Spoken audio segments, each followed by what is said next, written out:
Everything you rent, from your movies, your photos, your music, and your passwords, most of it runs on this. One box in my house, paid for once. And nothing on it can be price hiked, region locked, or deleted because of some licensing agreement. So let me show you what's actually on here. Here's the thing I keep coming back to. I grew up with the PS2. You bought the game, you owned the disc, and you could pop it in and play it whenever you wanted, even 15 years later. And nobody could reach into your house and take it back. And that's just not how any of this works anymore. You don't own your movies, you grant access to them every month. You don't own your photos, they live on somebody else's computer. And you pay monthly for the privilege. Your music's a list of things that you're allowed to listen to, until a contract changes. And to be fair, the convenience is real. These services are good, that's why everybody uses them. And I'm not here to tell you streaming is evil. But somewhere along the way, it seems like convenient went to the only option. And I don't think most people chose this, it kinda just happened to them, one free trial at a time. So, a while ago, I started pulling services back, one by one, not all at once, and not perfectly, for sure. So, let's take a look at everything that's running now. This is the whole thing, an ASUS Q504U, a used laptop from 2017. It's got an Intel i5-7200U, 12 gigs of RAM, and I paid nothing for it, because I already had it lying around. And a lot of the time, that's the best thing you can use for a home server, just what you already have.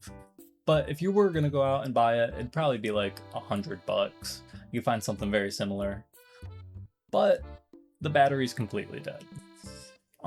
Actually, I don't think the battery's dead. I think that the traces on the motherboard got scraped, and so it doesn't conduct.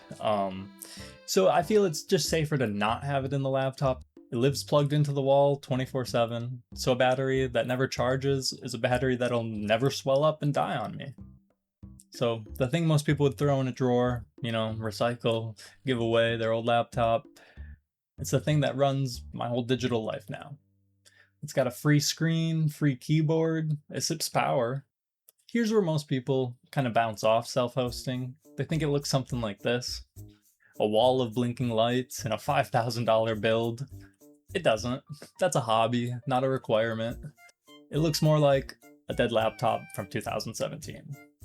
And a lot of what I run could be run on a $20 Pi. The computer's kind of the cheap part, the storage is what gets you. And even that, you only pay for it once. Alright, services, in the order that they matter to me. This is Jellyfin, my own Netflix, full of my own movies and shows, and every one of them is a file on my own drive in my house. It streams to my TV, my phone, my laptop, even my hacked Echo Show. And this is the part that got me. Since all my files are on my computer, I'm able to just go to the computer or take the hard drive and still watch all my shows even if the internet's out. The thing that pushed me over the edge wasn't even price for this. It was a show I was in the middle of, just being taken off. Not moving to another service I could pay for. Gone. And I realized I've been treating a rental like a library. I guess you do rent things from the library though. Nothing in here expires, nothing gets removed because a contract ran out. No, not available in your region, no ads bolted onto the tier I already pay for. The catch. You'll have to provide all the files yourself. So if you've got a whole collection of old DVDs, or your family does, it maybe is not that bad of an idea. And you have to organize it. Jellyfin grabs the artwork and metadata automatically. And it's shockingly good at it. But it wants your files named right.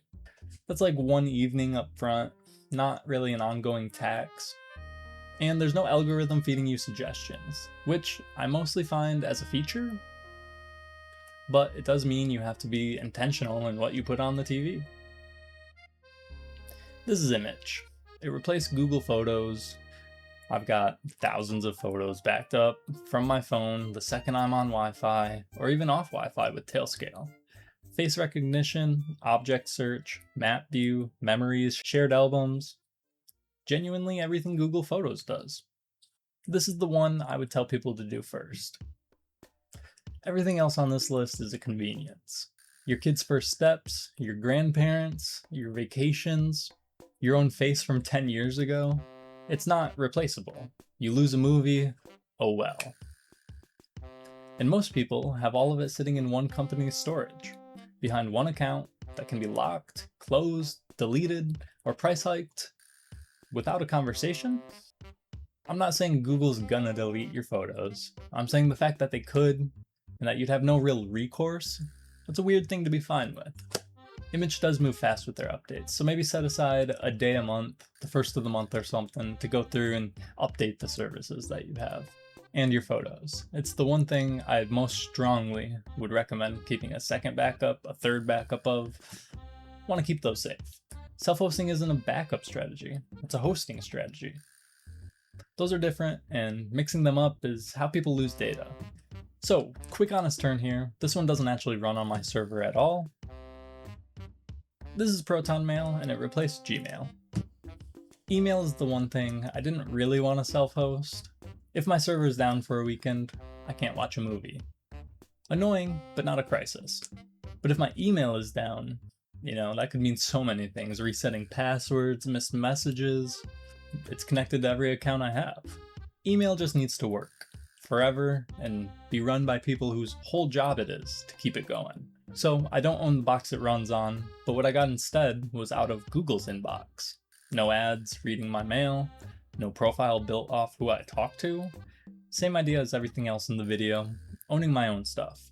Just done by picking a better landlord instead of becoming one. Same logic here, taken one step further. Passwords. This is the one I'll tell you to do the opposite of most of this video. I use Bitwarden, the free tier, and I let them host it. And I want to be straight about why. Because it would be easy to just add it to the pile of other services I'm running. A password vault is the single highest value thing you own. If I self-host it and I get a backup decision wrong, I don't lose a movie, I lose access to my entire life, just like email. And Bitwarden's run by some serious people whose whole job it is to not lose that vault. That's a job I don't want, and free tier does everything I need. There's no prize for self-hosting the thing that ends you if you fumble it. Back to the server, Navidrone is my Spotify. My music library, streamed to everything. No ads, no shuffle only, no, this album isn't available anymore. This is the one where the trade-off is real because Spotify's discovery is really good, and I don't have a replacement for that. What I've got instead is a library I've curated, I can add to any time, delete things off from any time. Nothing changes unless I want it to. Some people will hear that and think it's worse, and honestly, for a lot of people it probably is. And here we've got Pi-hole. It blocks ads and trackers at the network level, not just in the browser. For everything on my Wi-Fi. Phones, the TV, the tablet, the smart junk that has no ad blocker and never will. That's like a whole 7% of all DNS requests on my network. Blocked. Not 7% of ads blocked. 7% of every request every device makes. Which helps tell you how much of your traffic isn't even you.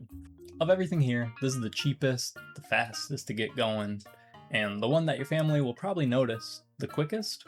It'll occasionally break a site, but usually you're just met with a, "Are you sure you want to proceed?" And I actually haven't had any issues of it blocking me out of anything yet. Last one, and it's the thing that makes all of this actually usable. Tailscale. It connects all my devices to a private network that I can access from anywhere I go. A hotel, work, my parents, without opening a single port to the internet.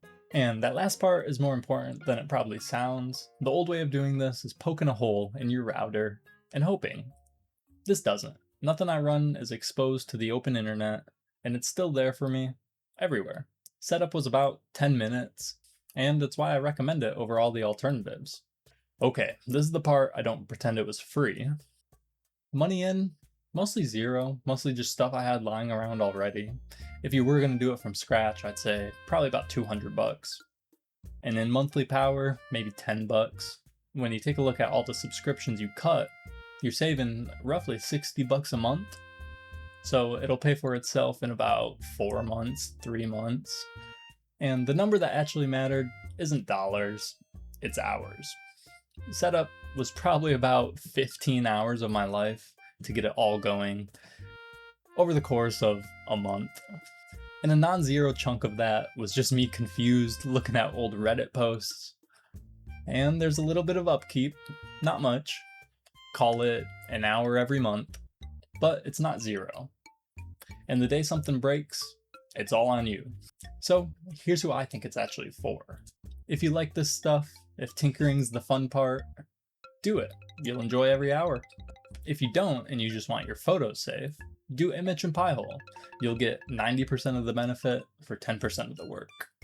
There's no prize for running all 6 of these, and if you'd rather just pay for the subscriptions, that's completely fine too.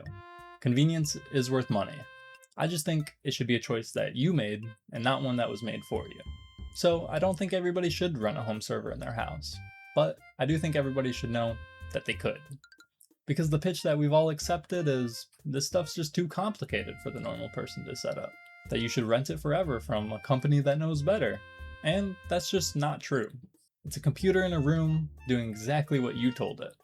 I hope you enjoyed the video. If you want me to go further in depth on any of this stuff, leave a comment, let me know, and subscribe. Until next time.